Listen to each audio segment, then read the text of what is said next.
অনেকেই ভাবছেন যে এখন এই সময় যেহেতু পশ্চিমবঙ্গ জুড়ে প্রচুর গরম চলছে, তাই হচ্ছে যে দীঘা আসলেও হয়তো এতটাই গরম। হ্যাঁ, গরম তো ডেফিনেটলি আছে, কিন্তু যেহেতু এই মুহূর্তে আমি দাঁড়িয়ে আছি উদয়পুর বিচে, এবং আপনি পাচ্ছেন যে আমাদের এখানে ওয়েদার দারুণ, কেননা কন্টিনিউ হাওয়া বইছে, যে সকলকে দেখলে বুঝতে পারবেন যে কীরকম হাওয়া বইছে, এবং এই হাওয়ার মধ্যে যে গরম ব্যাপারটা ফিল করতে আপনি পারবেন না, তার কারণে একদিকে হাওয়া, একদিকে সেট পড়ে গেছে।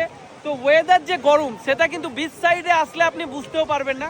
এখন ঘড়িতে বাজছে 12টা প্রায়, এবং এখানে ফ্যামিলিগুলো কিভাবে এনজয় করছে দেখুন, প্রত্যেকটা ফ্যামিলি। এবং আপনাদের কি গরম লাগছে এখানে এসে? একদম গরম নেই, প্রচুর হাওয়া আছে এখানে, রোদ্দুর যেরকম আছে সেরকম প্রচুর হাওয়া, একদম রিল্যাক্স মোড।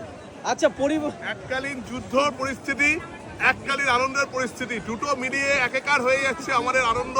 হ্যাঁ, ওইদিকে ইন্ডিয়ান আর্মিরা যেভাবে আমাদেরকে ভারতবর্ষকে রক্ষা করছে, এবং সেই দিকে আমরা আনন্দ করতে চলে এসেছি।